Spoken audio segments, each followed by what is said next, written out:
Hey, this is Calvin Parker. You're listening to the Unbelievers podcast.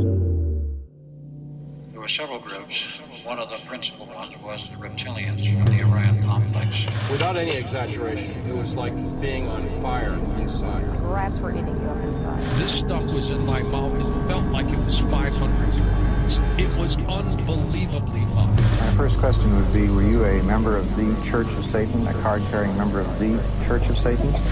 I don't understand. There's always an argument for everything, you know? Just because somebody can fake something doesn't necessarily mean it's full. And we found a life form. And that's when I started shitting my pants. So for the person who called, I am carrying an alien. An alien baby. We covered right here, okay? Okay. Something is happening. What is it? That's the question. So do UFOs exist? It depends on what you mean exist.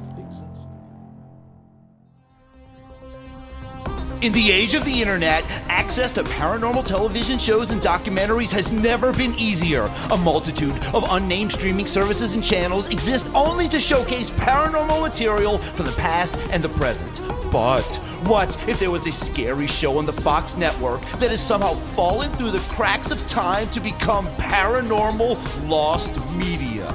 Tonight, the Unbelievers podcast welcomes the foremost expert on possibly the greatest paranormal kids show ever. A show that features real kids encountering real spooky spirits, real chills, and real trips to the bathroom.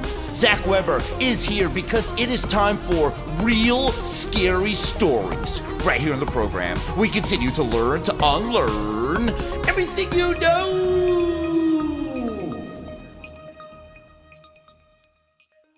Hello and welcome to the Unbelievers podcast. I'm Rus Ryan. I'm Drea Mora. And joining us as always is our soundboard engineer and producer, Okey. I wet my pants. I did. What's up, guys? Hello, Rob. Hello, Drea. But also joining us, first time on the program, Zack Weber. Welcome to the Unbelievers podcast, Zack. Thank you for having me, everybody. All right. Zack Weber is here. Zack is someone that I've wanted on this program for a very long time. He is a dear friend of mine. He's the host of the Cinemoddities podcast and the Nights of Vader. How you doing, Zack? I am pumped to talk about a TV show that literally nobody remembers, that I am cursed to remember. That is what brought you here tonight. And I'm so excited because we're talking about a very, very, very lost media show that is perfect for this Spook-tober season. It's time to talk real scary stories.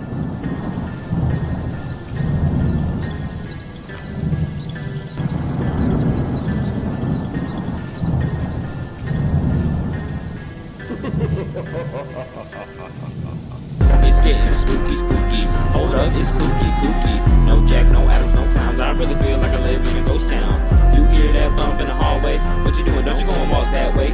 If you die, I'ma run for my life. Cause you got caught, that mean I gotta fight. It's getting spooky. Hold up, it's kooky. Yeah, Zuri was spooky because tonight, Spook-tober imposes its evil will yet again on the Unbeliever, this time with tales of paranormal terror from a very unsuspecting source, the kid-friendly programming block known as FoxFamily, and it's 2000, Zack? It came out in 2000, yes? Yes, this is of the new millennia.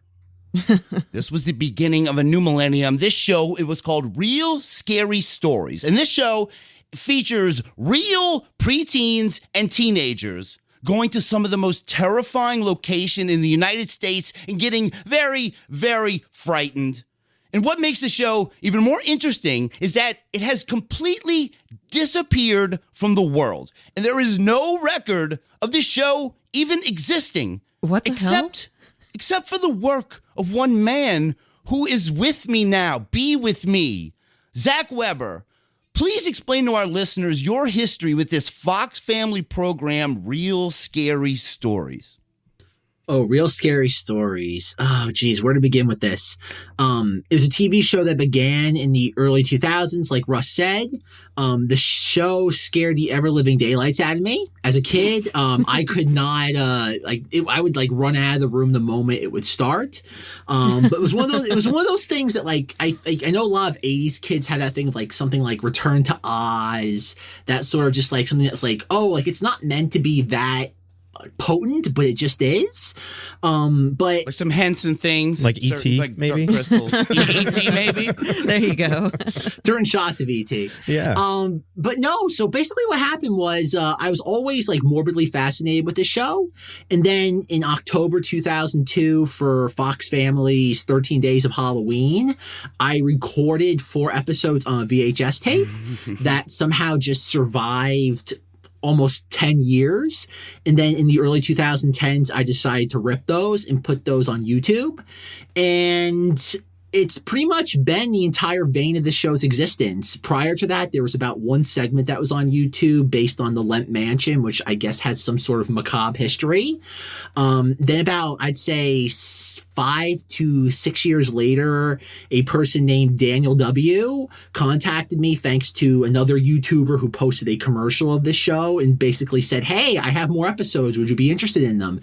And I pretty much kind of signed over my entire life savings to this person, being like, hey, I don't care what it is. I want these episodes. And he mailed me his DVD that he had converted from his VHS tapes. And I said, hey, would you mind, but could I upload these to YouTube? He goes, no problem at all. And so as of now, October 2021, there are 8 episodes of Real Scary Stories on YouTube. And that is pretty much the entire history of the show. There's some more context and stuff, but I'm going to let everybody else kind of dictate the flow of this. I will say there is a lot of context too, and please listen to the podcast Cinemoddities where Zack does a great, also another history lesson of this. But this show, it only exists online because of you. There is no record of, you cannot find it anywhere. It's never been posted. Somehow Fox wants nothing to do with it. But it is so perfect for the Unbelievers podcast that you have asked me to do this a long time ago. You asked me if I'd ever heard of it or seen it, and you're a friend of mine that I've recorded many episodes of Knights of Vader with, and I kind of blew it off at first, and I apologize for that, but it is great, and I want to get into it tonight because we are going to be talking these real scary stories, and to give people an idea of this creepy kid vibe, because this is a kid show about paranormal places that we know and love. To give the creepy kid vibe of this program, let's hear the introduction.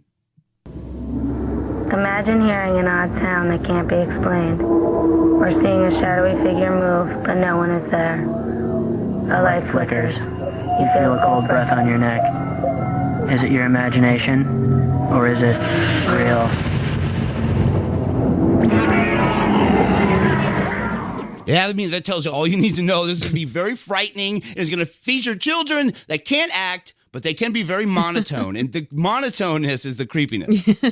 I thought they sounded like the goth kids from South Park. They do. Yeah, you're right. A little bit. If they rehearsed like bits. A little bit. I was going to say, it kind of sounded like there's might be a gas leak in the recording studio because all of the kids sound very lethargic. Or gothic. It's, one or the other. Well, yeah, I mean, this particular episode that we're going to discuss, it features 3 real scary stories. This is a true trilogy of terror. And the first of which we're going to hear about now. September 4th, 1998, Savannah, Georgia. 14-year-old Jason Cobb receives an antique wooden bed as a gift from his father. Sleeping in it on the first night, he feels an odd presence. As time goes on, more disturbances occur, some far more frightening. When Jason received the antique bed as a gift from his father, he knew it was old. He knew it had history. What he did not know was that it was already occupied. So this is a real scary story known as Danny's Bed. And you heard in the clip, there was a 14-year-old kid named Jason Cobb, and he gets an antique bed as a gift from his dad. And my first observation, when you're a kid, furniture is not a gift. Parents should just buy your furniture.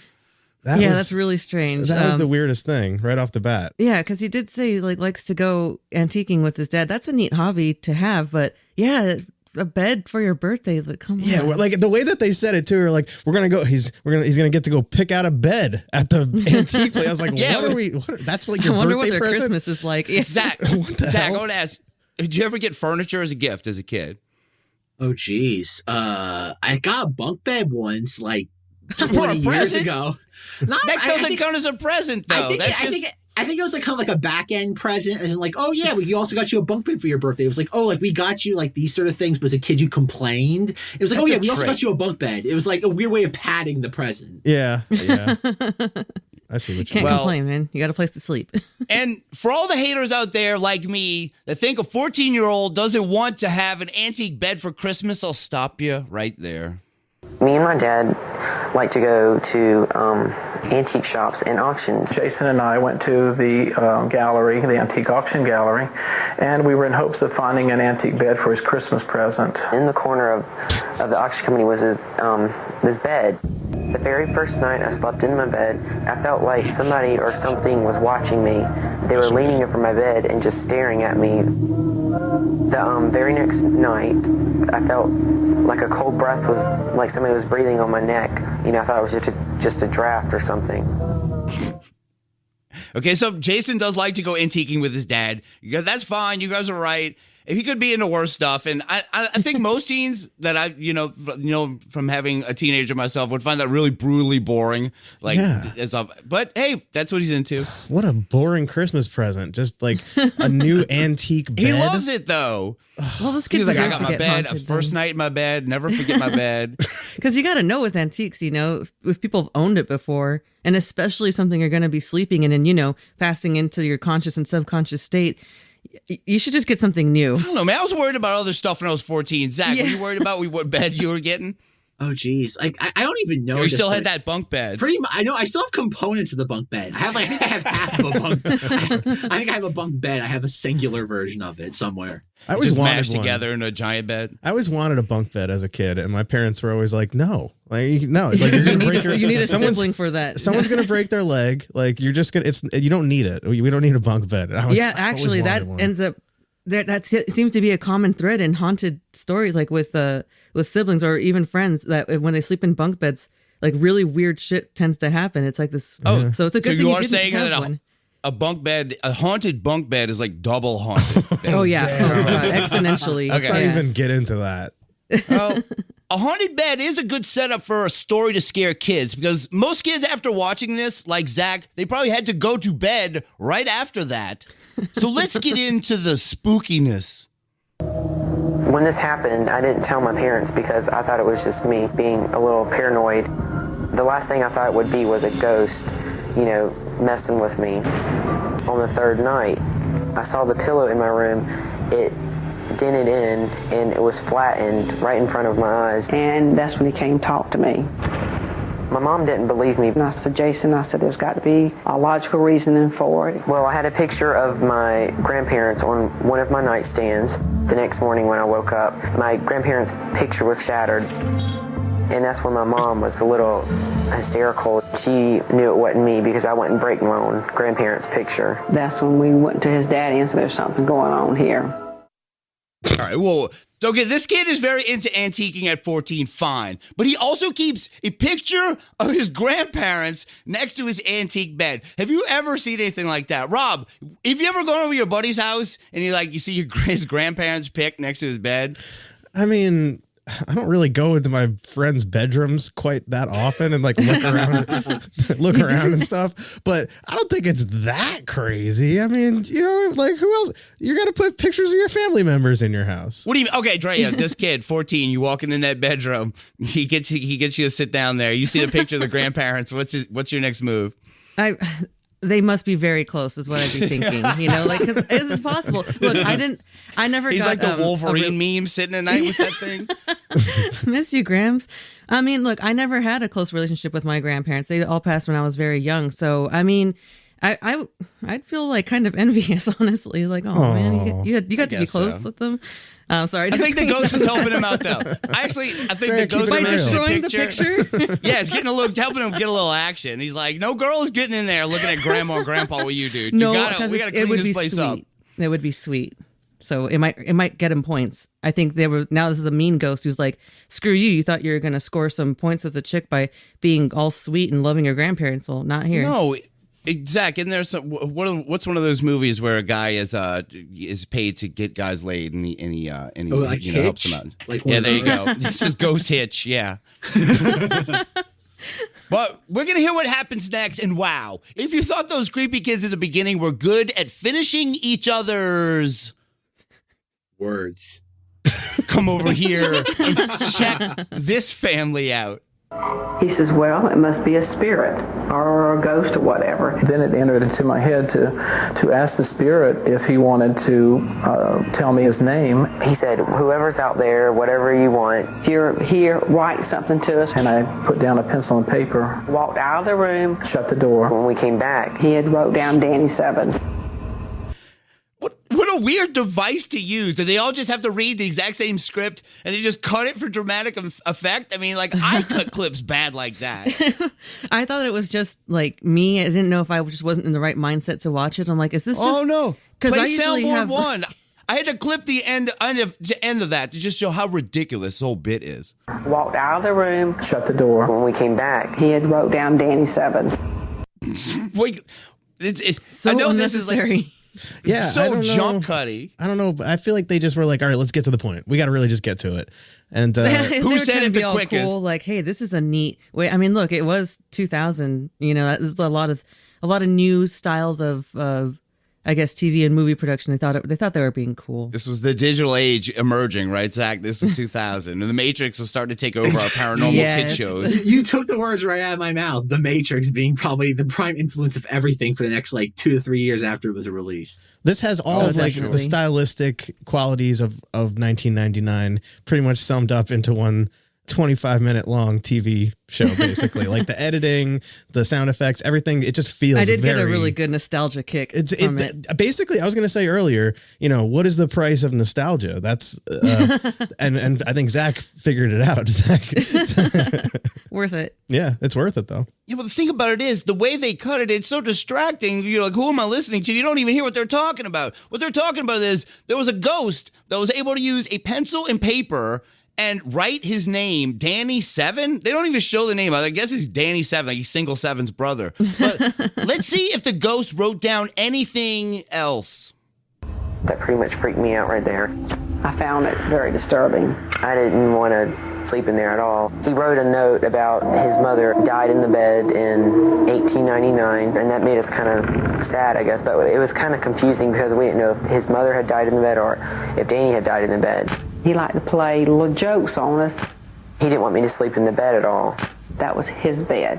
I laid on the bed and said, Danny, this is my bed now. I was turned around to the closet where I couldn't see the other wall. I heard something cling off the wall. He said he heard it come off the wall. And I turned around and it looked like it was hovering right where it was hanging. And then it came flying at me. His terracotta head came across the room. I moved out of the way and it hit the closet door and shattered into 1,000 pieces. I didn't know he had the power to do something like that.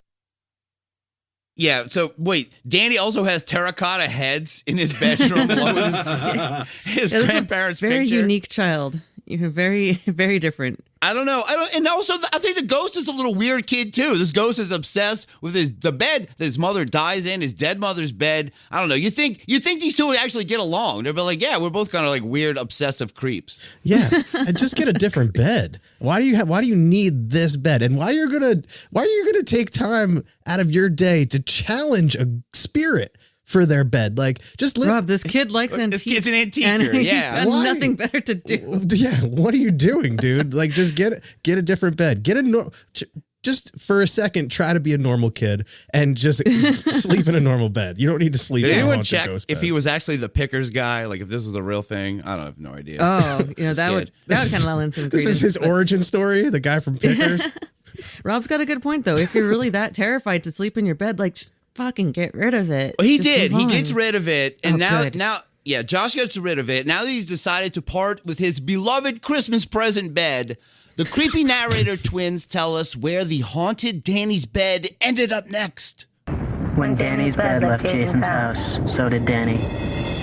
The Savannah newspaper had they had done a story on Danny's bed. My wife insisted that I purchase the bed. We had a security system and we never had any kind of difficulty with it. It was going off sometimes 2 and 3 times in the evening. A lot of our local customers that frequent the shop, they refused to come in.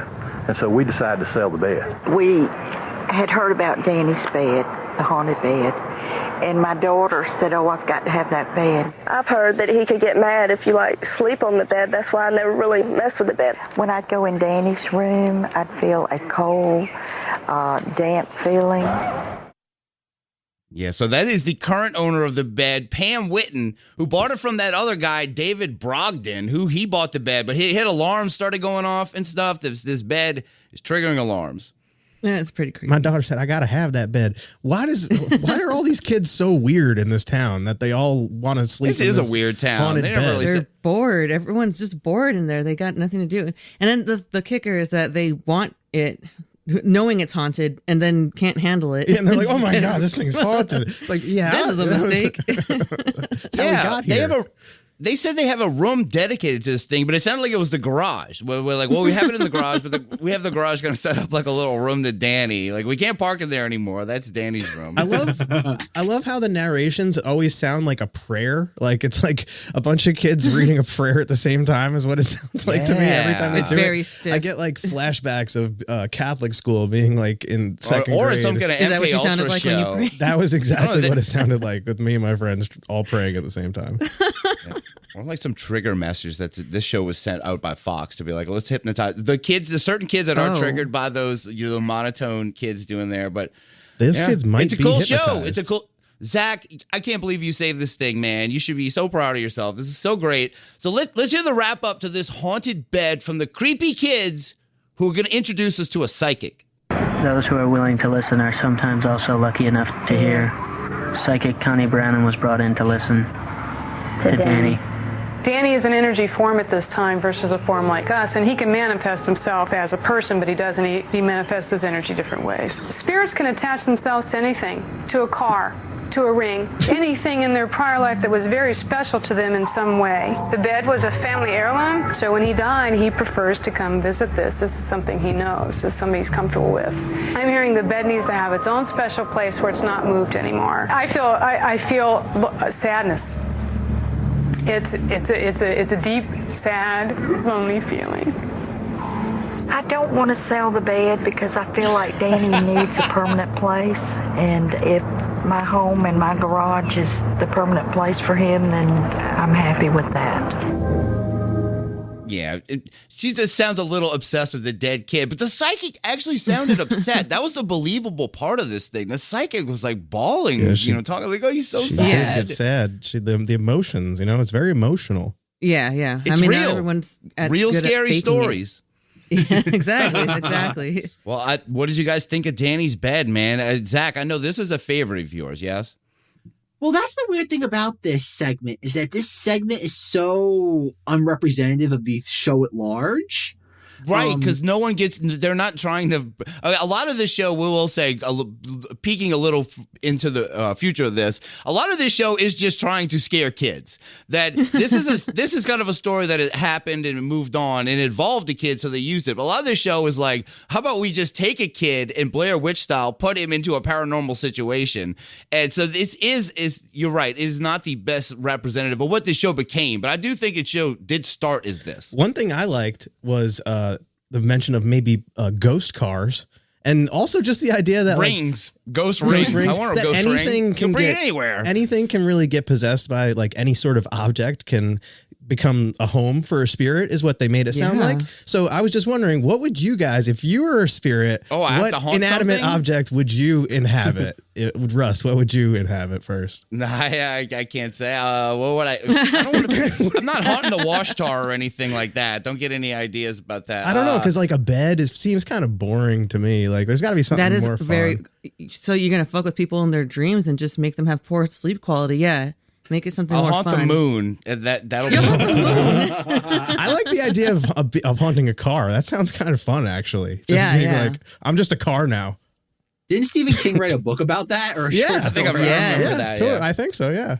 I mean, It sounds that's actually those are the scarier ones. Herbie, the car that killed. We all remember that. How far does this theory go? Can like a pencil become the home for a spirit? Well, it would be really some weird nerd. to be. Yeah, some nerd was like, I want to be a pencil forever. That happened. Yeah, Look, yeah. it's time. We gotta move on. Connection to that. You guys, we all got to get out of Danny's bed. It's very uncomfortable. Last week, we had a bunch of people in a bed touching each other. We're going to stop that now. It's time for our next real scary story. And this is one that Zach suggested we cover. It is a truly terrifying tale called Haunted Home Video. At first, Heather and her family ignored the strange things that were happening around their nearly 100-year-old home. But when they found a haunting figure in the burst of light caught between frames on the family's Christmas video, they were no longer certain that they were the only ones in the house. Over the years that we've lived in the house, we've had things that have occurred, which we've always attributed to the ghost, his little ways of showing us that he's here and he's kind of watching and knows what's going on. I was gardening in the backyard and unearthed a china doll that had been buried that looked kind of like a Cupid doll or something from the 40s. And then the next year, I think I was digging in pretty much the same place, and I dug up 2 more dolls. Well, he's always haunted me when I was a couple years younger, and he's still haunting me a little now. Oh, okay. Spooky. This is a family who they do not name in this. The mom is just called Mom. Dad is just Dad. The kids have names, though. We heard Heather and Amy, the daughters, and the young son, Drew. You heard him there. Play soundboard, too, because Drew was not only haunted as a child. He's still haunting me a little now. Oh, he's haunting me now. I love there's background moans in there. It's like the Red Lady last week. This is a really spooky one. That sounds like a line from like Conjuring or something. You know what I mean? Like that's what the little kid would say to like the investigators when they're like, he's haunting me just a little bit right now. Yeah, exactly. Yeah, real scary, Zach. This is real kids experiencing real scary stories on Fox Family in this doll-infested house in the pitch black of night. Like this one from Heather, the daughter of Mom and Dad.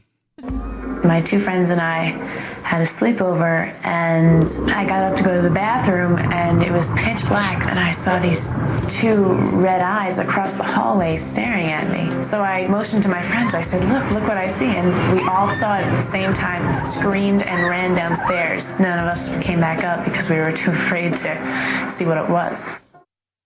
Teen girls are being frightened by red eyes. They all saw it, Zach. It's all fun games so you see glowing red eyes at the slumber party. I know, right? It's not even Point Pleasant. I always get the Mothman vibe now. It's still just so much on my brain. It's his signature thing. It is kind of Mothman's thing, the red eyes at this point. Yeah. Any other color is fine. We learned that it's a banshee move, though, as well. So maybe they got a banshee That's by the true. bathroom. This could be bathroom banshee. You don't want to trust anything the with bathroom banshee. Yeah. Thank you for bringing up the bathroom. Play soundboard 3 because right before this happened, I'm pretty sure Heather said, "My bladder is busted, man. I got up to go to the bathroom, and it was pitch black.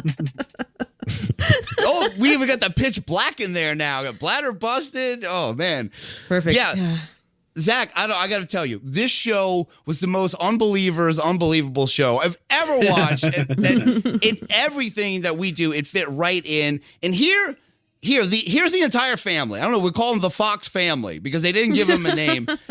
Taking turns telling this real scary story like the other ones did. They have to take turns, and they start with Dad.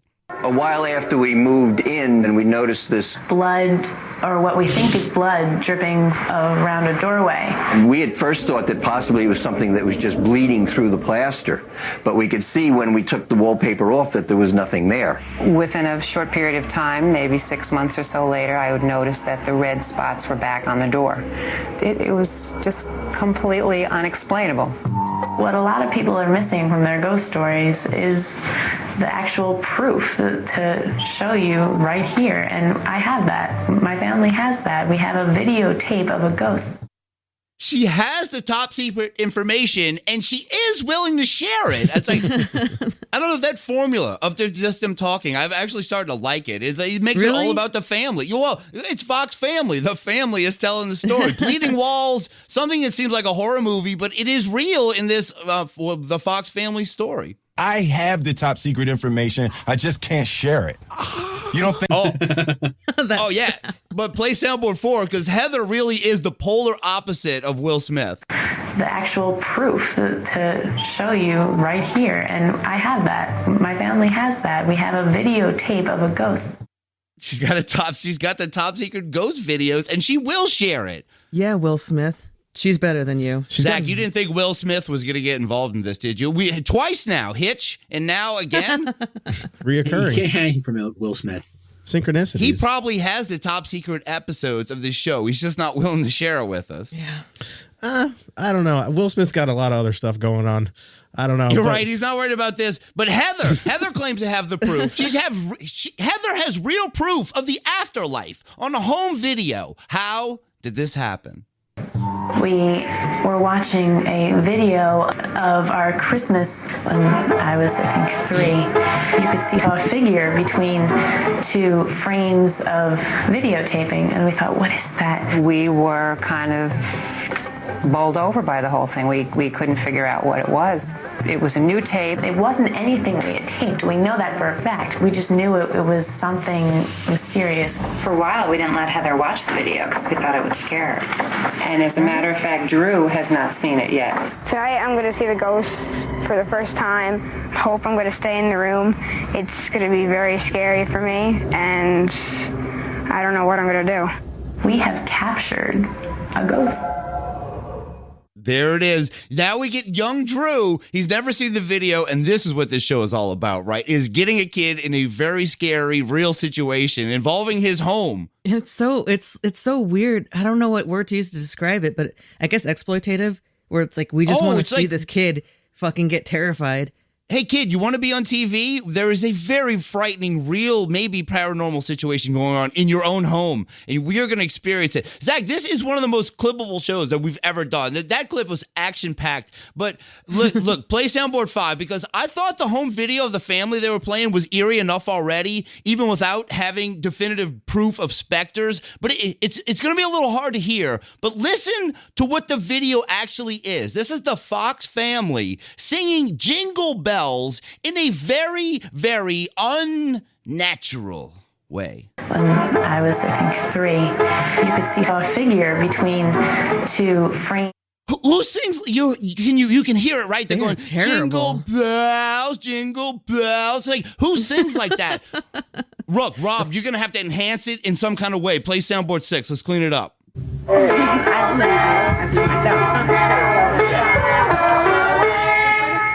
Oh, geez. It's just bad. Guys. That was the creepiest part of this. I don't care that so what this is leading up to, right, Zach, is that there is 2 frames of a ghost, but it is while this family is doing this. What, play it again?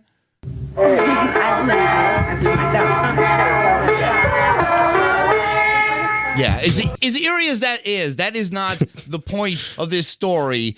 Now we're going to hear the audio. It is time to scare the shit out of this kid, Drew. He's never seen this video. It's time to put a kid watching a video of his family in his own house that is meant to scare him. And this is the Fox family. The Fox family, they're all watching the video of themselves with the hopes of scaring youngest Drew. You can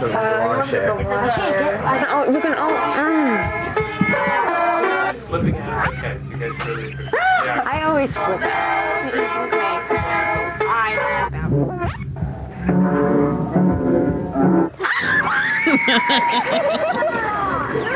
What did Heather and her friends see on that tape that made them scream? The image of Heather's ghost follows.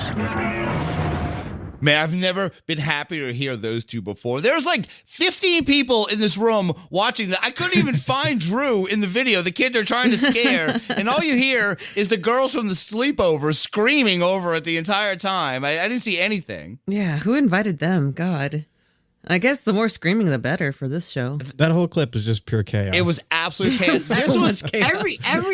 everything about this show is pure chaos at this level because, like, think about that. Like, the idea of 2 frames in a VHS tape, there's no way for the naked eye to detect that.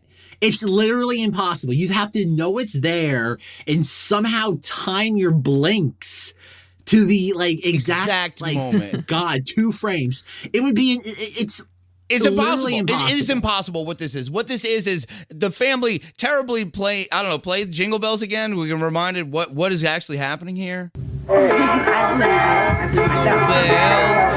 And there are barely 2 frames of film of something strange, though. But what the strangest they do find is interesting. And in the first story, we had that psychic come in to analyze Danny's bed. This time, they bring law enforcement into the picture for some expert analysis of this haunted home video. Retired Special Agent Tom Vinton has worked on thousands of cases in his 27 years with the FBI. Special Agent Vinton has never seen a ghost. At least not yet. I have here the tape that is the original tape of that contains this alleged ghost. I think the videotape is an excellent piece of evidence. Why don't we go take a look at it? And this is rolling at regular speed, 30 frames a second. And you can see it's changing from one image to the other, and as it changes, you see a flash of what looks to be like a couple of flashes of red in there. Okay, well, that's not just a flash. There's something in there. Let's frame enhance it, blow it up, and there it is. It appears to be a female wearing some type of Western attire that would be worn in the late 1800s or so. This appears to be a rifle, that being the button, that being the barrel. This ghost is a cowgirl with a rifle. And I'm going to say it. This footage is remarkable. What did you guys think of this gunslinging lady ghost, this Lone Ranger riding in a family home video? I thought the image itself looked really cool. Like Zach mentioned before, it's like, how the crap would anybody, 1, see that in such a short blip, and then 2, enough to be like, to scream at it and be like, that's a ghost. It's just it's a ghost calling. That's a ghost calling out and saying you have to see this image. And Zach, when it is paused, it's a cowgirl. Come on, it is. So yeah, and she is one of the coolest ghost images. I really enjoy this image. What did you think of that image of the cowgirl, Zach? Oh God, as a kid, this just like spooked the ever living daylights out of me. As on this VHS tape that I had ever since 2002, I used to refer to this as the moldy marshmallow ghost because like it has this weird sort of just like shape to it. There's an outline. Like that's the thing. There's no face. It's just an outline. Because the rifle is being held up like they're a Tusken Raider or something. Like exactly. It's Tusken Raider like gaffy stick level. Like yes. Oh man, this chick is going for it back then. This cowgirl ghost. She's pissed. But I want to like negate the actual like person, but just look at the surroundings. Like it looks like, imagine like what a payphone booth would look like, completely bulldozed over. There's like this cement like just like flatness to it. Like it's as if somebody had a really cool idea for an outline and the creativity began and ended there. And also they have to keep mentioning, they mention it, well, nothing gets repeated in this. This show is just so fast paced. Like, clip. It was kind of easy to clip this show because it's manically edited. But they don't, they say that this is a new videotape. My first initial thought was, yeah, you were watching like some Western was taped on this and you taped over it with you guys singing Jingle Bells in a really weird way. Yeah. But they say no, this was a brand new tape. Yeah, I don't know how sure they're like, let's get a brand new tape. We're going to sing Jingle Bells. Yeah. And that was worth it. It's just funny that that's exactly what happens when you record over stuff, that it literally, like if you were to just do this, like it does that. It does the exact same effect that happened there, where it's really only within half a frame or maybe a full frame. And and like, how likely is it that instead of grabbing what they thought was a new cassette, it just wasn't, It's something such happened an in the easy fact. People open iPhones that have weird pictures of people in the factory on them. Like we don't know the production process enough to know what is on these tapes or not. But I mean, that's a good point. Production process. I'm just over here thinking about how Zach is literally at his house with a VHS tape watching a video of a VHS tape. Oh, no.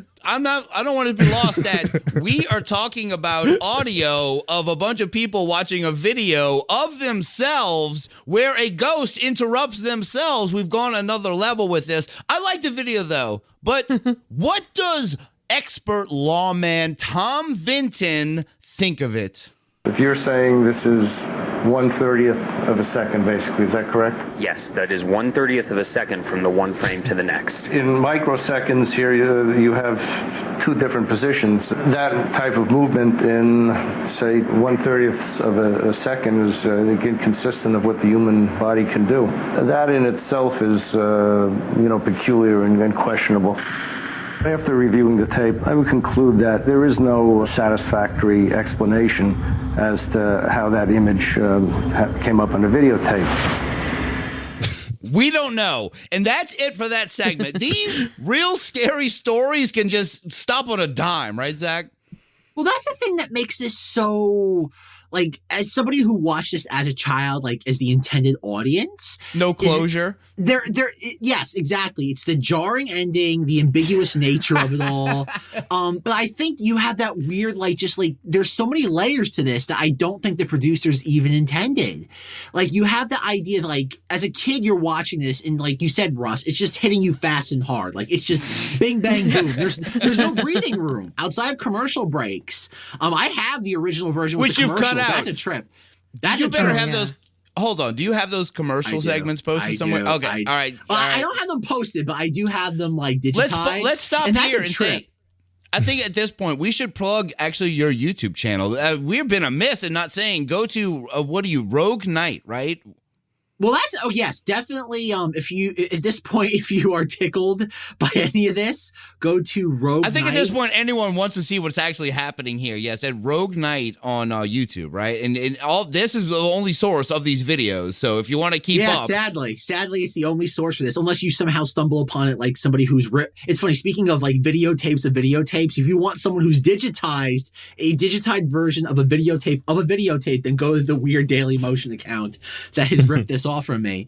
Like I said, definitely check it out. But going back to the actual content of this, there's just so many layers to this that I don't think the producers intended. I think they were making a weird Blair Witch rip-off, and I don't think they realized what they were making in the process. I don't think so either. And I think they did. I think the ending, there was no payoff. I don't think that Drew kid didn't actually see what the thing was. So they were just I don't know. And everyone screamed really loud. And all those teenage girls screamed way loud. Yeah, like you said, I couldn't even pick out little Drew in the crowd. They didn't even ask Drew what he thought. He was just I don't know. It's kind of. I think I know what you're saying too, Zach, as far as that goes, because this show does in a way feel a lot like it is like a predecessor to all of the TLC shows that ended up being developed 10 years after this came out. And a lot of the shows that are on TV, like the paranormal shows, they kind of have a similar feel. This is squashed down into, I think it's 24 minutes or something. These episodes are very short. They're great. They're perfect. They're perfect length. That's why the edits are so hard and everything is so sped up. And sometimes you feel you're why are they editing like this? Because they literally it's great for ADD. They have they're trying to fit as much as they can into that 24 minutes. And nowadays you could feel the nuance when shows have 45 minutes to tell a story. There's no nuance here. There's no nuance. They were cramming this in on FoxFamily between, I don't even want to think about what would have been on FoxFamily at that time. What would have been on FoxFamily at that time, Zach? Seventh Heaven. Well, actually, there is commercials for it. Yeah. In this Cinemoddities discussion for this, I've speculated that there was a animated TV show called Mega Babies, and that's what led. That's what was before this sometimes, and would lead into this. And I think based on Drea's reaction, I'm thinking she knows what I'm talking about. Sounds like Stan Romanek's favorite show. Basically, just the sounds touching all the Mega Babies. Yeah, that's what I think. Terrible. I think that's how I got my first taste of real scary stories, was from the fact that if you look at FoxFamily, their content of the late 90s, early 2000s, I don't think eclectic is a strong enough term. I was experimental, maybe. It's so weird to think, and that's why this has disappeared a lot. I guess a lot from that era has disappeared. So go see it, Rogue Knight on YouTube. Watch this, listen to Jingle Bells, judge for yourself if this video is definitive proof that Heather said this. Play soundboard 3 because My bladder is busted, man. I got up to go to the bathroom, and it was pitch black. Yeah, that happens on these episodes. We have to move on. We have one final one. This is our next and our final real scary story. And look, this time I'm just going to sit back. Man, I'm just going to I've had a long weekend. I'm going to let the creepy twins introduce this for me. In the early 1900s, in New Jersey, a munitions factory exploded, killing hundreds of factory workers and opening a portal into another realm. Ray and his friends go to the vortex in search of their spirits. You know things are there. You know they're being watched. You know things are around you. The kids call the area the vortex, but it's just part of the woods down by the old factory site. You always feel like someone's reaching out and grabbing you. When you turn around, you see nothing but darkness. There were literally hundreds that had died. They're there. Their spirits are there, locked in time and space at the vortex. My name is Ray. I live near a vortex. The vortex is like a doorway where things can seep through, good and bad. It goes way back to the Lenape Indians. These woods were very sacred with spirits. For the last 500 years, their law was that none of their people were allowed to go into these woods because of floating ghost figures and weird animal killings. This is the Jersey Vortex. And before I go down this path, play Soundboard 7, because this kid is like a cross between Travis Walton's friend Ken and Jeff the Mongoose. My name is Ray. I live near a vortex. Okay, thank you, Ray, for being part of this show. This vortex, this is a story I have wanted to talk about for a very, very long time. But until now, I could never find any kind of media that covered this particular vortex until you happened, Zach. Thank you. I know a fair amount about the Jersey Vortex, mainly because of the man you heard at the very beginning of that last clip. This is a man named Brian Williams, not the news guy Brian Williams. Thank God. This Brian Williams is also known as Sarge L18, and Sarge L18 is one of a number of sergeants of light that include Mother Teresa in their ranks. This is like the Mike Army of light, I guess. This is there's a bunch of sergeants of light. I know Mother Teresa's one. I know this guy's one. And Sarge L18, he is also the man who has discovered the Jersey Vortex. And this man, Brian Williams, a.k.a. Sarge L18, who I first heard of on a show called Overkill from TESD. Great show. Here is a brief bio on Sarge L18. This guy is going to be a new Unbeliever All-Star, I think. In 1988, a man walked down into his basement in his home in Ringwood, New Jersey, and sees hundreds of black salamanders lining its walls and floors. At this exact moment, he remembers that while living in Waunakee, New Jersey in 1964, he was invited aboard a UFO. After recalling this powerful experience, his life begins to fall apart, and within months, he finds himself at the door of a powerful witch in search of the meaning of his experiences. As the door opens, the words spoken to him would set him on the path of becoming one of the most successful metaphysical researchers to come about in our known memory. And quote, "I've been waiting for you for 15 years. Now come inside. It's time to start your teachings."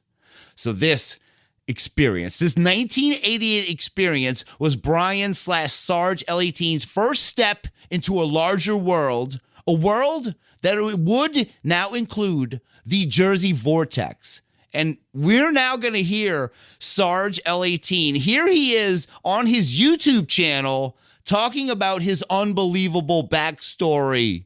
Now, for those who don't know me, I have been out, did my first TV show on Fox, on UPN 9 in 1997 with the UFOs. I was able to shoot at will. And it was it got national attention.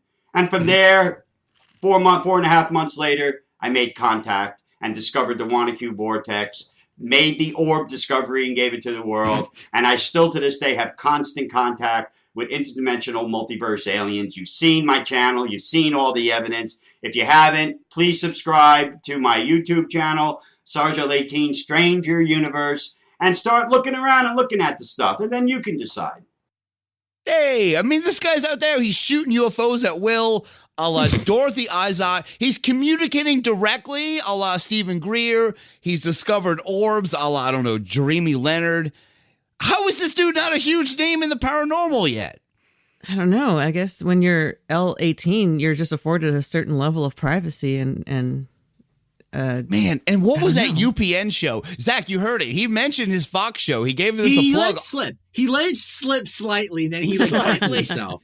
He did. He is the guy in this. This guy was known for being on a show called Tell 'Em Steve, Dave, and being a guy who talked about vortexes and vortexes in Jersey, and that in this vortex in Jersey, the Jersey Devil comes out of this vortex, dinosaurs, Bigfoot, orbs, rods, you name it. This Sarge L18 guy has talked about this vortex before, but Zach, when I saw this, it was so serendipitous. I said, how did you, this has the vortex. We're going to talk about the vortex. So now we know what Sarge L18 is all about. Let's learn more.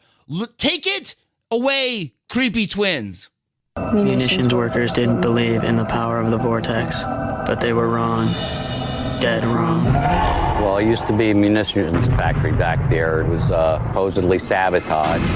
There was a huge explosion. And when it blew, it leveled about a third of the area around here. So all these people that were at one moment alive or the next moment dead.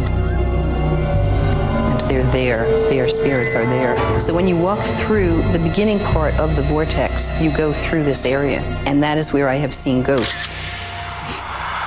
When me and Ray get back there, it's just really scary. The vortex is a place where you actually feel the presence of people that have passed over. Ghosts flow from other dimensions to our dimension through this doorway.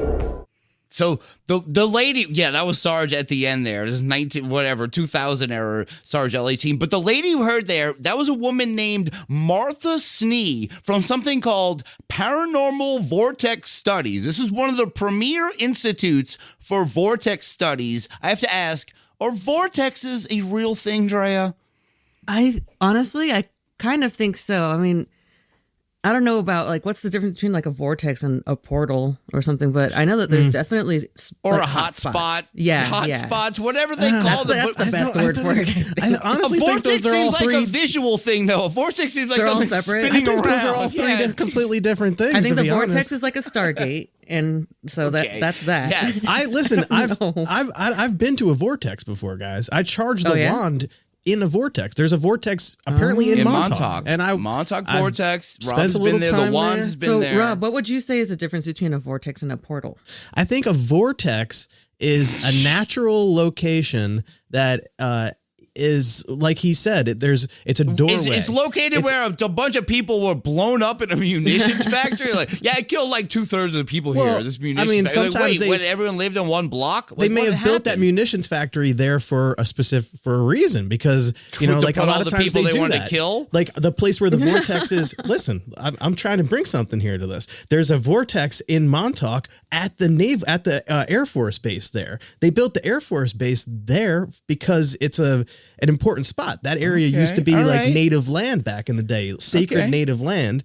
And, some fucked up stuff happened. The natives didn't, they're not there anymore, obviously. And vortex studies. That land there has definitely got some energy going on. And if it may also have had this natural vortex going on already. I think a portal is like something that can be conjured up, is the way like that intentionally I think of it. created versus naturally occurring. Exactly. Yeah. Like I think the vortex is more like a natural thing, and portal is something that you would create like by doing a seance or that sort of technology. Yeah, like I'm going to install a door here. Or technology maybe too. Yeah. We mustn't become too technologed. We always have to remember that. That is true. Always true. But look, all these guys, vortex studies, Martha Snee, Sarge L18, who cares? This is real scary stories where kids rule.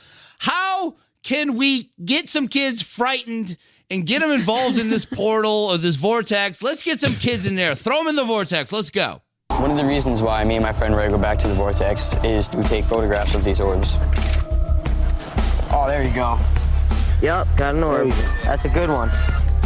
Yeah. kinds of cameras that catch orbs are any cameras. Your 35 millimeter, a Polaroid, a digital, it doesn't matter. Shitty phone. Tonight, my friends Ray and Ray are taking me to the Vortex for the first time. My name is Mike, and I'm 15. Yeah, here we go. This is what we love best about this show. Throwing children into these vortex-infested woods. And poor Mike, he's going to be the orb bait this time. You heard that. This is Ray and this other kid, and they're great at capturing orbs. Place number 7. I know when I'm at my local Vortex, I'm always saying this. I'm like, Yep, got an orb. That's a good one. That's a good one, man. I don't know. This one's too small. You got to throw it back. Some of those I've seen orbs, so many shitty orbs. Man, some of those orbs that they had, though, They are trash. There are a lot of trash orbs A lot out of there. just insects. Yeah, a one lot of of them insects they're getting. clearly was a moth, and you could see the wings. It was clearly a moth. I don't know why. No, they were so I think it's just excited. like a winged orb. But like This one, play number 7 again, man. This one, man. This was like, Yep, got an orb. That's a good one. Is it great though? one. That's a Is it chef's though? kiss orb. Is it really To him, though? it is. Those poor kids. Look, they're learning. They're young. That's a They good got one. time to work That's a on good it. orb. There's so much playing off the ignorance of the audience here. Yeah, That is for true. sure. But you know what? That's a trick that still works to this day because Zach Baggins does the same thing. You know, when he sees an orb, he'll be like, Yep, got an orb. That's a good one. and it sounds Good one. basically just Put like it in the that. good file. We got one, boys. But speaking of these boys, let's hear what the boys have in store for the new guy, Mike. The guy we're trying to scare, get him to maybe pee his pants. Let's see what happens to Mike in the Vortex. He's heard all our stories, he's seen some pictures, and he's a little skeptical about them, so we are hoping to bring him back there and show him that these things are really real. When the boys go into the Vortex, will they find evidence, or will it find them? The still photographs that follow were taken by Ray and his friends. They have not been altered in any way. The same cannot be said for the boys. You're going to see a lot of stuff back there, Mike. How good or bad? Bad. Yeah, they said there's a lot of action tonight. Better be careful. Pretty. Look at that. Look at a hover. Look at a hover. An orb. Look. And I got 2 of them. Where? Right there. Look above that leaf in the middle. You hear that? I heard something. I heard that. Yeah, Mike the Skeptic. He's got orbs now. Man, there was actually some great writing in there by those creepy kids. They said these pictures weren't altered in any way. The same can't be said about the boys. And that actually hit me. I was like, oh, these boys are altered boys. This is a life-changing, altering experience. These boys are going to get altered, Drea. They got altered. That's not. What is that? That's not good. Do I want to know what that is? That like a euphemism for something? Like, what is that? Hey, kids want to get altered? Yeah, I don't want to be an altar boy. I really don't. No. I don't know, but play soundboard 9 because there was a moment in there very reminiscent of a classic clip of ours. Look at that. Look at a hover. Look at a hover. Oh my gosh. It's a good one. That was pretty good. I told you, Zach, this was so up our alley. I was like, this might replace everything we've ever done if we covered this entire show. It's insane. We have a clip of his grandmother. You want to hear it? Yeah, what'd she say? Look at that mouth. I think that was his actual grandmother, Pretty that much. kid.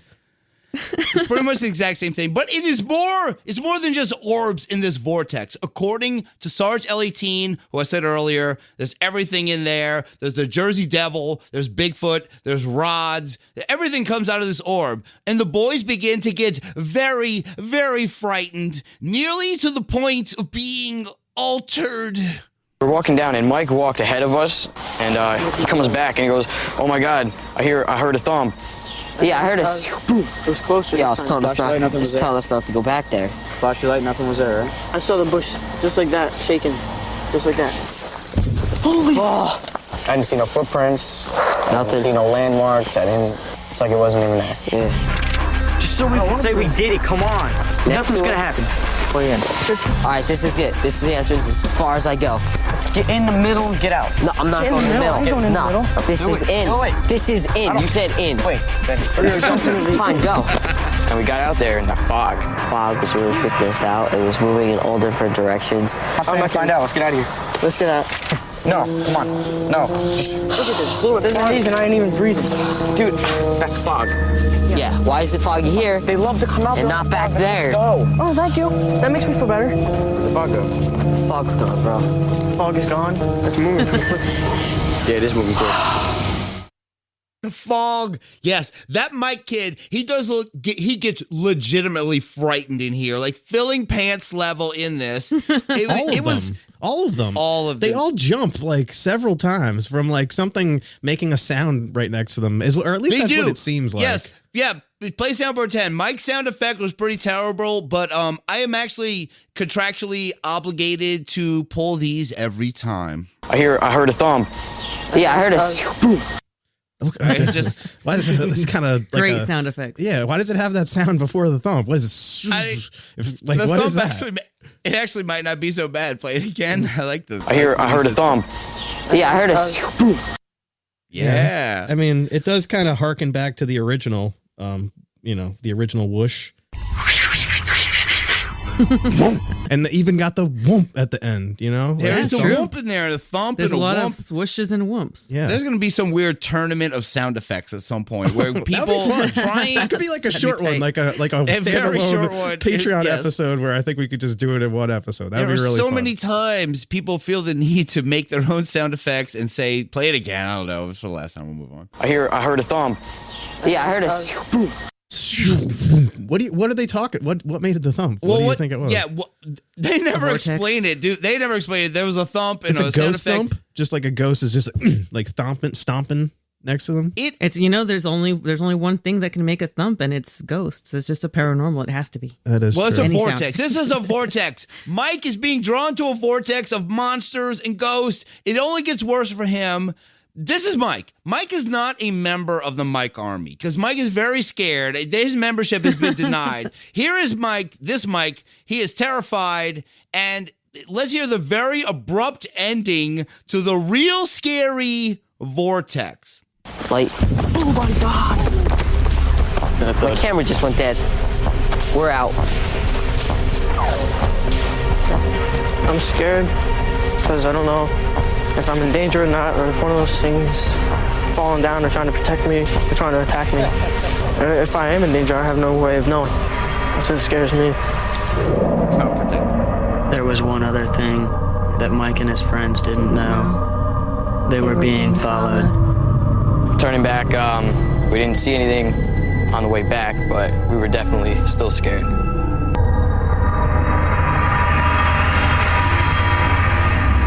These are the real stories of young people from across the country who have had experiences with the unknown. If you have a story to tell,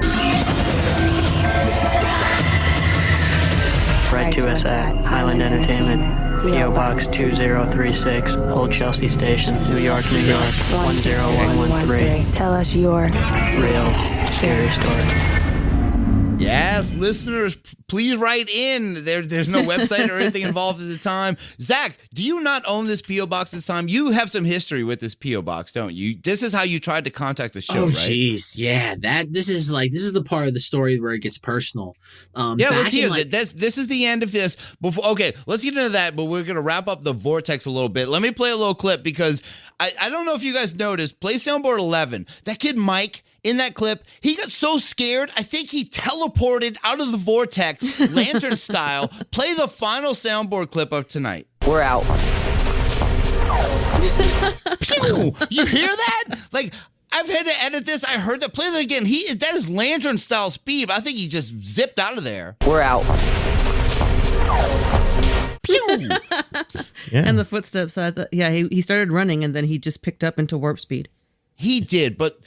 Okay, so we have to get I had to get that element of the vortex over with. These kids are out of there. The segment has ended. He teleported out of there, lantern style. But Zach, what is your history with actually trying to get in contact with people from this show?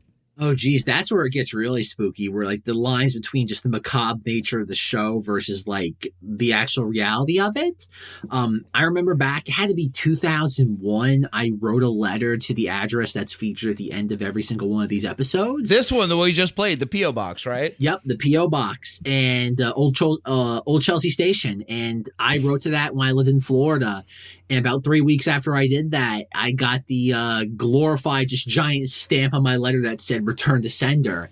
And as a child, it was the spookiest thing in the world. Like, I wasn't disappointed. It just added more to the lore of this show. And like Russ knows from beyond just the art, the videos, there's articles I've written about this show, and he is the champion of real spooky stories, of real scary stories from Fox Family. Absolutely. I do love, it's wonderful. I love the idea of just like the mail, just like being spooky, like just being like I have no idea where this letter came from. We're like, it's so ominous. Imagine in a movie, like they open the mailbox and it's that, and it's like return, like doesn't exist, never existed. Just like adds scary music to it. It makes it like the Postal Service is this like dark entity in a way. It's like you guys picked this address in the first place. You played it at the end of every episode. That you didn't have a website, even though it was 2000 or whatever. They did have a website. They did. Yeah, there was. I saw pretty it on much. the thing. Yeah, like it's pretty much just like what you would expect from a website of the early 2000s. It's very like bare bones, but it had a release form.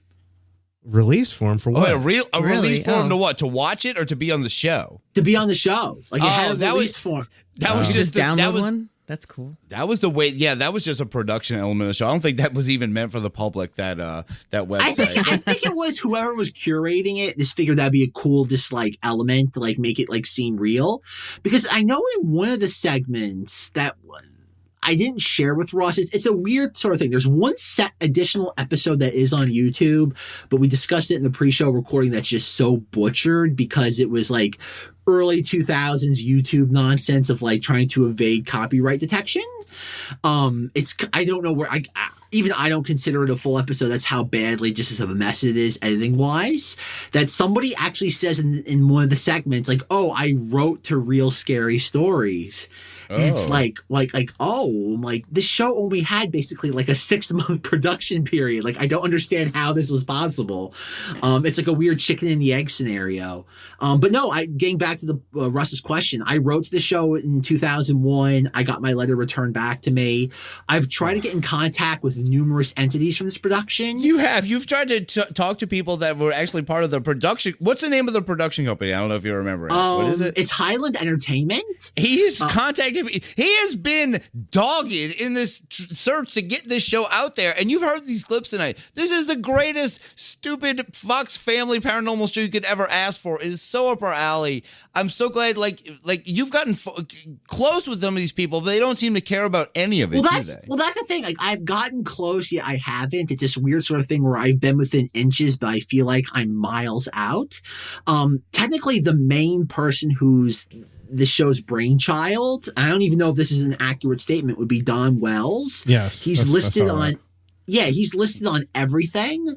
The Don, of course, the Don of the show. And he didn't do anything else, really. There's not much else on his IMDb. This is his opus. There's like 4 other things that like were around a similar time. Well, this is the thing I want to ask you guys, as expert in this genre. He still has a production. Okay, last time I really let the audience at home know, like once every 3 to 4 years, I will really kind of dig it back into this show and try to figure out like, okay, maybe there's a new avenue to this. This is the spike. This is the spike for this. Trust me. I know. I realize how long you've been at this game, and I feel bad that I haven't been a part of it yet. And like, I am glad that we are doing this. And I don't know. I will keep an eye out because I'm always stumbling across really stupid shows. And now I have to keep my eye on Fox Family, whatever was going on there in the early 2000s around Halloween time. What's the goal? What do you to get this posted, to get legitimate versions of this? I don't even. Yeah. Okay, you know what, Russ? I'll take it one step below that. I just want the remaining 5 episodes. Okay, so you just want to see. That's what we want. You just want the catalog, but unfortunately, though, the problem about this is these things are probably like. They're probably gone. They probably went to Area 51. Well, because I just know I've worked for television companies who like make these sorts of shows, like similar types of shows, and then like mostly what happens with like all the raw footage and like the original tapings of these things, they end up in like a closet somewhere. They're somewhere. So they're somewhere. That's what we're trying to. But then eventually that closet just gets emptied into a dumpster when stuff doesn't get backed up. Usually, this is the Matrix era. It's out there. These are out there. Well, this is the thing I want to push back upon with you, Rob. Is you know who owns this show? Who? The Walt Disney Company. See, son of a bitch, it's got to be there somewhere. It's got to be somewhere. I remember back. They have the top secret episodes. I looked up the trademark to this years ago, and I'm pretty sure it expired in 2006. Dogged. So like I said, Walt Disney Company bought this show back. Bought the network in the early 2000s when they acquired the Fox Family before it was rebranded into ABC Family. So they own, like I said, they own this. They have this somewhere. This is simply an issue of somebody just being like, oh, here are the master copies of this. Let's just plug this into Hulu. Like, that's as simple as this is. Yeah, if they were ever digitized to begin with. Yes, that's really what it all comes down man, to be able to just put on your whatever smart TV or your They'll phone end and be up able on to Disney just watch Plus. these. Because not everything has been digitized from the analog. Well, era. this is the question though, because I know like when my Rob and I discuss this on Cinemoddities, Russ loves it when we have our differentiations because like he has his Rob, I have my Rob, Zenger has his true. Rob. It's There's true. different Wow. versions of Rob. Got us all from the dealership, basically. Exactly. I got the different best years, one. different models. Yeah. I got lucky.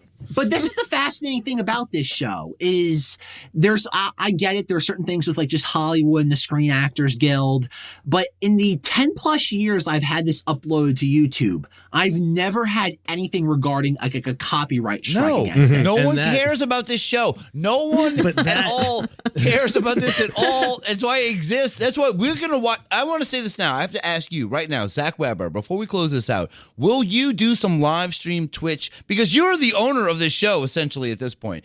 Will you do some live stream Twitch with us and we'll do some content where we just, because look, I got to say, there is so much more of this show I want to cover. And much like Rod's, there will be more. The segment before the Vortex was Bachelor's Grove Cemetery, which we have covered on the show. And in their segment, they have two girls go on a date with one guy. It was amazing. It was like The Bachelor. It was like The Bachelor. The where they went on. Bachelor's Grove. I was ready for him to give a rose to one of them. So I got to ask, we got to close this out. What do you guys think about this? Do you enjoy real scary stories, Drea? Yeah, no, I think this is one of those shows that needs to be preserved, and I'm glad that Zach's been doing what he's doing and actually giving some kind of place to find this at, because it's hilarious. It's so great. It's so stupid. What about you, Rob? What are your thoughts on real scary stories? Is this watchable for you or what? I mean, it's fine. We watch a lot of a lot of things, and it fits right in. It fits so into the pantheon. It blends very nicely into the world of all the other shows that kind of play this game of like quick cuts between different stories, keeping it like great stories, keeping it loose. Danny's bed. It was a haunted bed. And I do like. I always love when they have like clips of people giving firsthand accounts when they do like the person with the screen behind them when they do like what do they call that? Confessionals. That's what it is. When they do the confessionals with people, that's my favorite stuff because those people are always like. Yeah, but they take 6 of them and they make them say the same thing and they cut it like crazy. It's so manic that it works for short attention spans. Yeah. What about you, Zach? This is your baby at this point. What should people be doing to help the cause of finding more real scary stories? Well, if anybody has any old VHS tapes, I know recently I'm cleaning out my parents' house and I found just dozens upon dozens of just old VHS tapes of things, like stuff that nobody should care about. Like there was a TV show on FX back in the day about like just like finding collectibles that I didn't even know existed. What? Russ, trust me, it's a rabbit's hole. All right, but my father it was like imagine like eBay, but like if it was QVC, like it was that level of just, yeah, like, I didn't know it existed. It's if anybody has any old VHS tapes from 20 years ago, because I think we're at a weird point in YouTube culture where if anybody had a tape of this, it would have surfaced by now. There's definitely, like I said, if anyone has any more interest in this show and wants more context or history, definitely listen to the Cinemoddities episode or the Please do. Or the Tumblr article I wrote like 5 years ago. I imagine they'll be linked somewhere. But to answer your original question, Russ, just real quick, when it comes to just like the producers. Don Wells, I wrote to him 5 years ago. I've never heard back. There's Marjorie Connolly, who's listed as a segments director of like every single segment. She had her like resume posted online somewhere with an email address. And I emailed her and I said, hey, I don't care about the like ambiguous nature of the, the truthfulness of the show. I just have questions about the production. Never heard back from her. It's so funny. It's so funny because there's nobody is asking about this show except for you. So they're like, what is this? No. What is this guy? What is this guy? No, we're in this fight. We are in this fight. Hold on. We are in this fight as well. We are here for you. But this is the question I have you guys, because you guys have forgotten more about like just paranormal stuff than I'll ever know. Is there a level to real scary stories juxtaposed to things like unsolved mysteries, sightings, is there something about this that people would just not want to talk about? Is there maybe non-disclosure agreements involved? Is there any sort of layer of context you guys can provide that I'm ignorant to? No, this is the most punk rock of paranormal kid shows on Fox Family that has ever existed. It doesn't exist only because of you, does it? And it is so perfect for this. And if anyone has any leads on this, I don't know if anyone has any pull or any contact. Or anyway, this is kind of our lost media episode a little bit, right in Spook-tober, right when it hits, right when we need it. Thank you so much. And be sure and answer this week's poll. I don't know, what should it be? What's the realest scary story? Is it Danny's bed, haunted home video, the vortex? What else? What else can we put in the poll? Throw one thing in, someone, please. Well, it's not the bed, the vortex, the cowboy lady, the tape, or the cowgirl, videotape. Yes, cowgirl. There we go, and that's it. So go to unbelieverspodcast.com and hey, just play Soundboard 11. We're out. You're in the vortex now. Flip the switch to the store is sound. We are the underground, creeping in through the cobra's mouth. You're in the vortex now. Feeling nauseous as tremors bounce. Who are the girls in town? We're on your doorstep now. Who are the girls in town? Pick up your phone, better answer now. Who are the girls in town? Hit the miles away, we're on your doorstep now. Who are the girls Yeah, the Nova Twins with the Vortex song. Great song. And thank you so much, Zach, for bringing us this show. Real scary stories. One of the greatest shows I think we ever clipped. So much fun. The greatest thing Don Wells has ever contributed to American society, for sure. Have you possibly the only thing? Have you tried LinkedIn, Zach? Have you tried hitting him up on LinkedIn? I'm just throwing it out there. Do like a full frontal assault on poor Don Wells. Yeah, exactly. He's like, I made this thing 20 years ago. He's like, what is going on? I'm sure he's out there somewhere. And these are great. This was so perfect. I've been saving this so long, knowing Spook-tober was coming. I just want to say, next week, we will be doing our Halloween Spooktacular episode. The final episode of Spook-tober is coming. And I'm going to throw this out there even a little before. This is a little early. Drea Mora. Yeah. We are doing the Secret Snyder gift exchange again this year, correct? That indeed. And the 5th annual at that, which is blowing my mind, really. This right now is like when you go into Kmart and they already have the Christmas stuff out on Halloween and you're like, I'm the same way, except that when you're the one organizing this and people come in stragglers, that's the only reason. I want to say, I started this in 2017, the Secret Snyder gift exchange, which is the Unbelievers gift exchange. Look, I know everyone loves getting presents. I love getting a great present in the mail. I love getting great Christmas presents. And sometimes you don't get the stuff you actually like. But if you join the Unbelievers gift exchange, you will get something that you want, something cool, something Bigfoot and alien related, something that your family is not going to get you. We're just pimping it a little bit early. It is what? unbelievablesanta@gmail.com. That is correct. That is how you sign up, unbelievablesanta@gmail.com. Throwing out there early. We'll get back to Spook-tober now because we have some voicemails. We have to get to the voicemail segment. Rob, let's get to the Unbelievers voice mailbag. The Unbelievers mailbag. Ooh, right in the mailbag. Hey man, check your mailbox. Hey, you got some new mail over here. Mailbag. The mailbag is cool. Mailbag. Sup, bitches? It's mail time. The Unbelievers voicemail has been lighting up lately, as it always is. Please give us a call, 420-469-0114. But let's hear what we have this evening. Rob, let's hear voicemail. All right, yeah, let's play the first one here.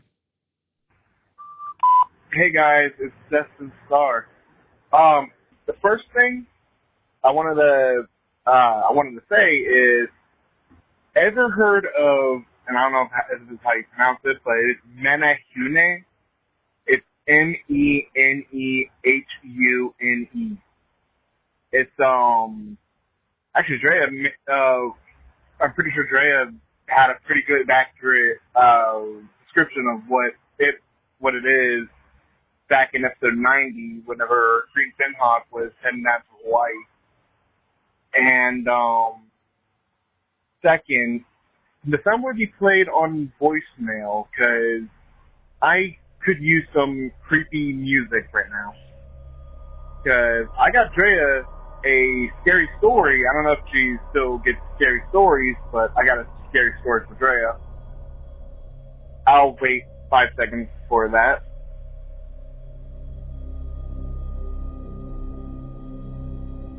Okay, if scary music isn't being played, then that's fine. But yeah, so it was 2:30 in the morning on Halloween night, and what happened is me and my brother, we got up, and because we agreed that we wake up at 2:30 and then start heading out at 3 o'clock, and we got dressed, we got prepared. Over-prepared. We freaking put on, like, body armor and shit. I was looking for some, like, I was looking, cryptid hunting. I was wanting to go cryptid hunting. Not for anything specific. I've heard of a creature known as the Kenny, which is a seminal zombie outfit. I think he got cut off right there. Off. Okay, but I'm pretty sure he called right back and wrapped it up for us. There's a wrap up to this. Well, here, let's let him finish what he was getting to, because I think he was just finally getting to the story part of it there. All right, good. Shit, I totally forgot about this fucking limitation. I thought it was like 4 minutes or something. Sorry about that. You know, I'll just save this for later. So, we've gotten this far. What do you mean? What are you talking about? You wrap it up. No, he's gonna save it. He's gonna save it for next time. Well, great. Thank you for doing it, finding out what the limit of our Unbelievers voicemail actually is, and then not paying it off with your second call. We had plenty of time to do so. All right. Thank you, Destin Starr. Always killing it on the voicemail. We have something else, another classic voicemailer. Let's hear it. Hey, this is the Wombat Preservationist. And then this is Wombat Preservationist, and we just watched the 2018 reimagining of Halloween. And my God, do I have thoughts. I have so many thoughts. I love the movie. Halloween? I think it's a great movie. We're obviously watching it to get amped up for the movie that just premiered yesterday, which is Halloween Kills, which we're about to watch now, so stay tuned for that. Mrs. Wombat Preservationist is very excited about I am that. very excited. I'm very hyped up because I love Laurie Strode and I love the thing that they do where you root for her until she starts to beat Michael, and then you're like, no, you root for Michael, and this is so fucking good, and I can't even wait. Oh, wait, they are talking about Halloween, not Halloween. Yeah, it's I'm so confused. Really cool movie. I liked it a lot. It was 2018. Okay, clearly not as hyped up. We'll call you back after we watch the next one, which is going to be in about like an hour and a half. Bye! All right, bye. Thank you, Mr. and Mrs. Wombat Preservationist. Okay, I initially thought they were talking about Halloween. I don't know about the accent. Why did you think that? Why would you ever think that? I got, as soon as they said 2018, I was like, oh, it's Halloween. I know it. That's what they watched. Zach, I have to ask, was there ever a Halloween too?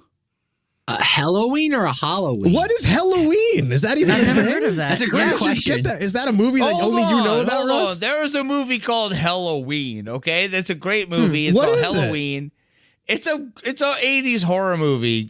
Apparently it'll be on hell is Cinemoddities. It next sounds like Spook-tober. someone came up with that name and they were like, we need to make a movie around this name. There's Halloween. a movie called Halloween. It's got a killer VHS box art, but they were talking about Halloween. I guess they're talking about Halloween Kills, the new movie that's out. Yeah. I love getting the new reviews from Mr. and Mrs. Wombat Preservationists. Thank you for being on the Unbelievers voicemail. Those are good movies. I like the Halloween movies, especially, and the one they were talking about that they just watched. I enjoyed that one, the 2018.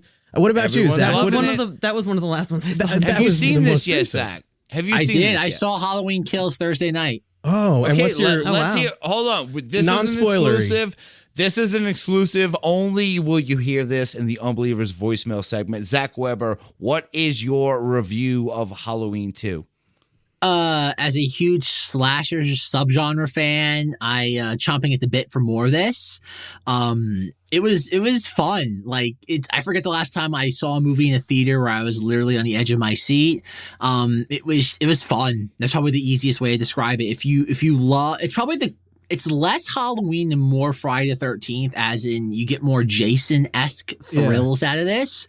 It's not as nuanced as the Halloween franchise was. Or definitely the 2018 film. It's not as nuanced as that. Is this one Danny McBride also? Yes, this is David Gordon Green and Danny McBride still have their fingers in this. The fucking Wow. He's it's so awesome that he's behind these new Halloween movies. I love that. Yeah, definitely. If you are a slasher aficionado, you will not be disappointed. All right, man. What a killer voicemail segment. Well, I mean, we're getting close to the end, but Drea, we have one more thing to do. And what is that? It's everyone's what? It's everyone's favorite, absolute top favorite segment, poll results.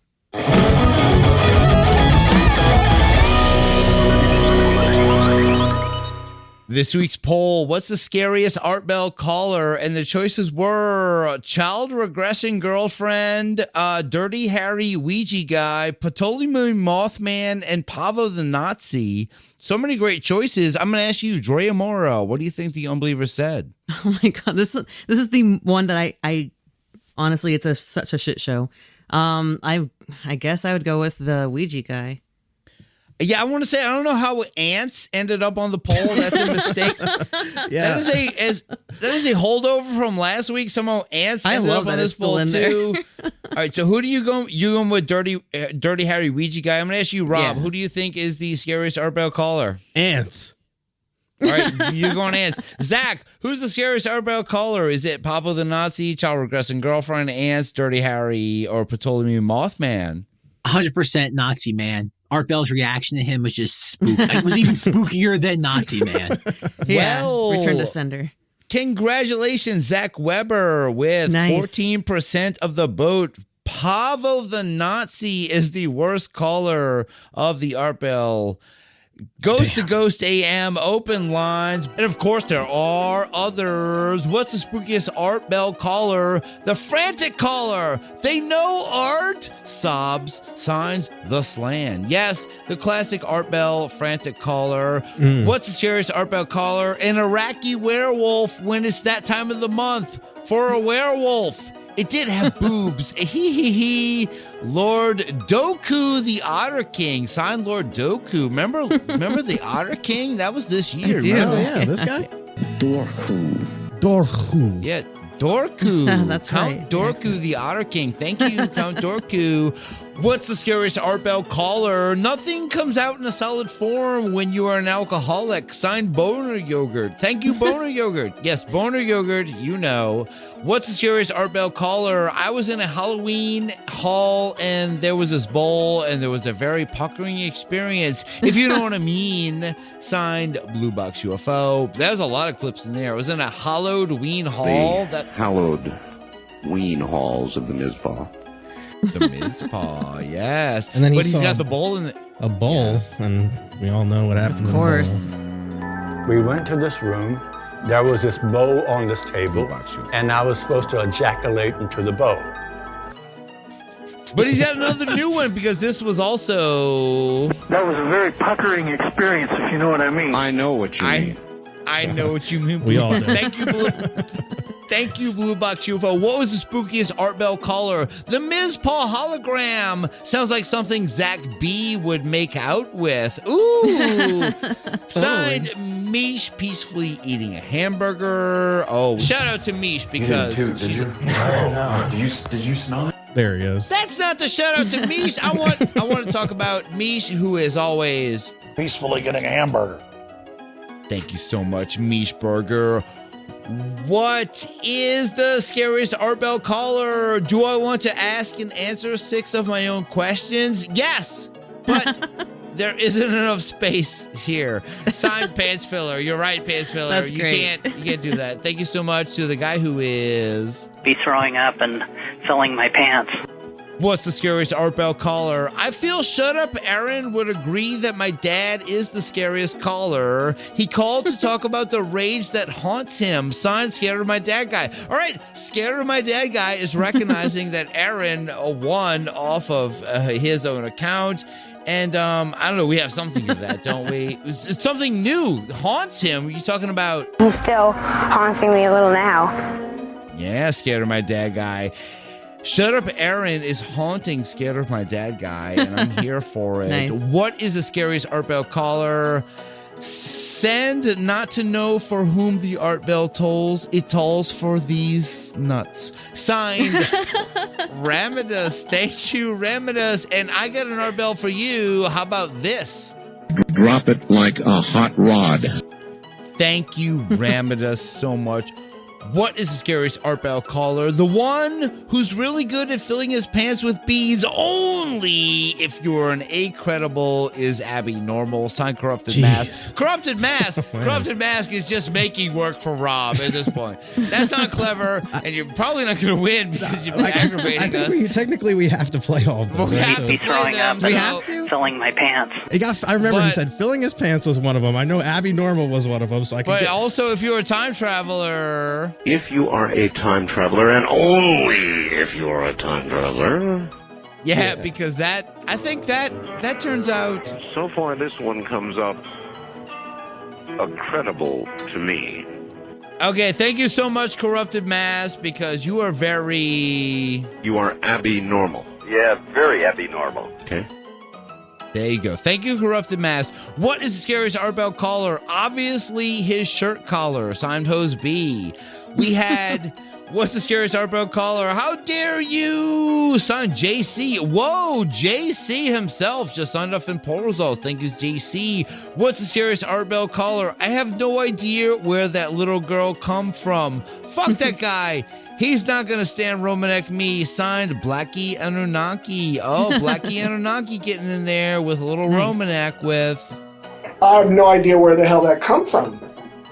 Thank you, Blackie Anunnaki. Yeah, there was some weird stuff going on last episode with those kids. And the final one for this evening, what's the scariest Art Bell caller? Holy spooky tits, Russ, man. There's them be some spooky shits, I tell you. Yeah. Signed, Destined Star. Thank you, Destined Star. I don't know. You have something maybe for that? My bladder is busted, man. I got up to go to the bathroom, and it was all right, pitch there's black. the new clip. There you go. Okay. All right. So, all right. That means nothing. Here we go. What is it going to be? What's the scariest Art Bell caller? We had the Slan with a friended caller. They know art sobs. We had Lord Doku Otter King with an Iraqi werewolf when it's that time of the month for a werewolf. It did have boobs. We had a boner yogurt with nothing comes out in a solid form when you are an alcoholic. We had Blue Box UFO. I was in a Halloween hall and there was this bowl and that was a very puckering experience. If you know what I mean. God damn it, this week. We had Mish peacefully eating a hamburger with the Mizpah hologram. Sounds like something Zach Baggins would make out with. We had Pants Filler with Do I Want to Ask and Answer 6 of my own questions? Yes, but there's not enough space. We had Scared of My Dad guy. I feel shut up. Aaron would agree with that. My dad is the scariest caller. He called to talk about the rage that haunts him.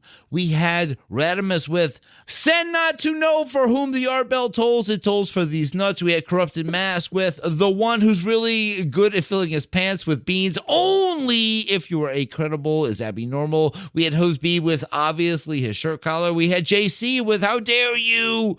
We had Anunnaki with I have no idea where that little girl come from. Fuck that guy. He's not going to Romanek me. And finally, we had Destin Star with Holy Spooky Tits, Russ, man. There be some spooky shits, I tell you. Yeah. I'm going to ask you, Zack Weber, who do you think won this week's poll?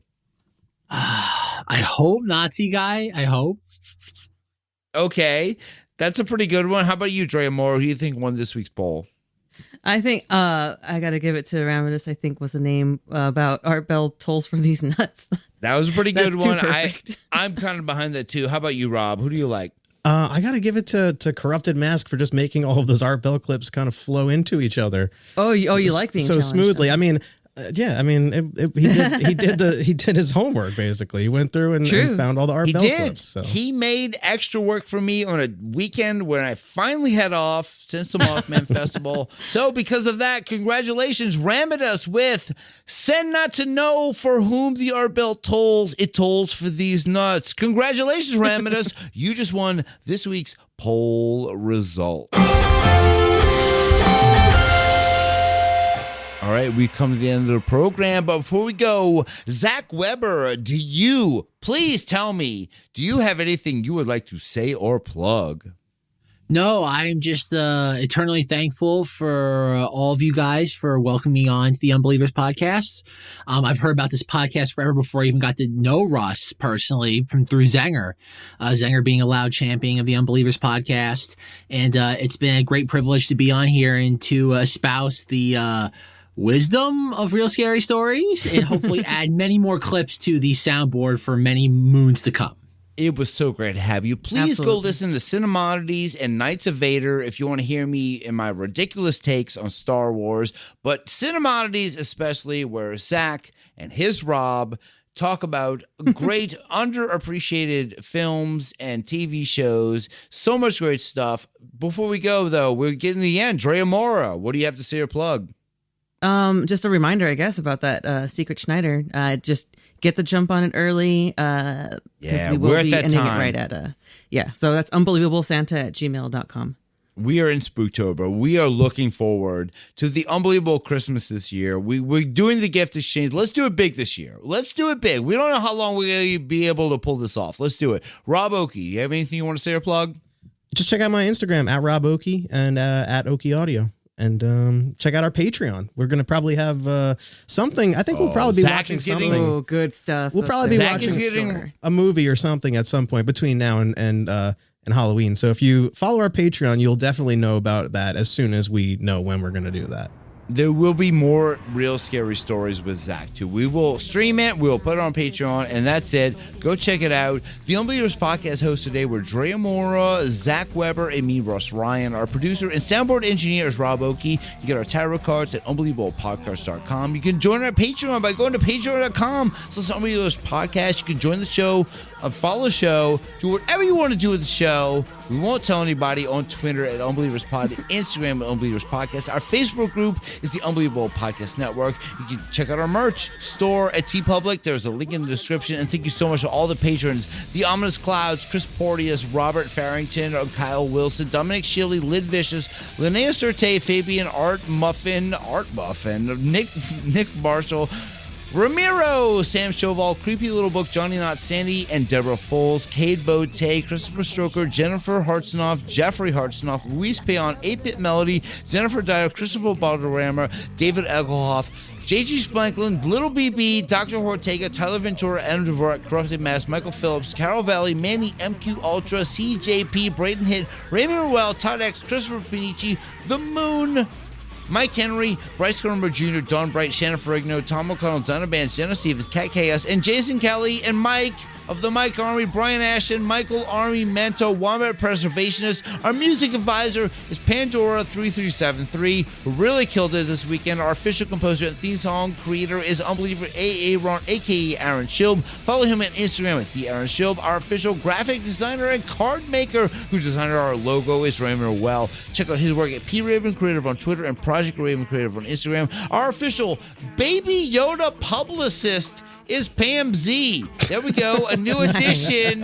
There we go. Pam Z got our title. Our official Unbeliever listening between the stations for a message from our Bella Scott. Our official Hazmat Lou is Hazmat Lou. Our official Unbeliever without a title is Nicholas Larastavi. Our official Unbeliever raising Puckwudgies is Joe Filler. Our official Unbeliever Big Island Paranormal Friendly Weatherman is Green Finark. Our official Resident Sagittarius is Xanton. Our official Madman is Unbeliever Adam. Our official Mothman enthusiast Michael Shields. I'm really fading. Guys, apologies. I love the show. I love you guys. I've had a long week. I'm getting through this. Our official Unbelievers MovePhone Inside Man is Christine Moraes. Our official Unbeliever peacefully eating a hamburger. Play the clip. Just play the hamburger clip. Give me a break. Peacefully getting a hamburger. Is Michelle Durham. Our official Unbelievers Time Travelers Taylor Nelson. Our official Ghost Hunter is Amelia Childs. And Ghost Hunting in New England, Andrea. What else? Hubie Halloween. Our official senior European correspondent is Kay Mill of the I Don't Know podcast. Our official Guardian of the Bench is at Kraken Stacker. Official Alien Bopper is Nunchuck Bop. And this week's Unbeliever focus is the ominous clouds. For reminding me, I completely forgot. Zach, last week, I forgot to mention the passing of the great actor Gerald Home, known for his best role in Star Wars Episode 6, Return of the Jedi, where Gerald Home, he played the iconic character Squidhead. Squidhead's gone? Squidhead has left us. R.I.P. Gerald Home. And play the clip, Rob. Just play it. Well, this is Squidhead. He's from Star Wars. Squidhead is now gone. R.I.P. Gerald Home. And I gotta say, Ominous Cloud, they asked me if I have started to miss him yet. Look, not only am I starting to miss Squidhead, but he's still haunting me a little now. Good night. We're out. Eating candy corn with Jason Bourne. We playing Rose and Thorn. Jack-o'-lanterns got me screaming. Skeletons, a double team is Scooby-Doo. Number 2, 04, not that newish new. Mix the two, it's Halloween. Costumes for your teens and tweens. No D&D or SMW. It's trick or treat. Know what I mean? It's getting spooky. Hold up, it's spooky, kooky. No jacks, no Adams, no clowns. I really feel like I live in a ghost town. You hear that bump in the hallway? What you doing? Don't you go and walk that way. If you die, I'ma run for my life. Cause you got caught, that mean I gotta fight. It's getting spooky. Hold up, it's spooky, kooky. No jacks, no Adams, no clowns. I really feel like I live in a ghost town. You hear that bump in the hallway? What you doing? Don't you go and walk that way. If you die, I'ma run for my life. Cause you got caught, that mean I gotta fight. No mommy, no wolf, no pool, no cats, no dumb. Discontinue.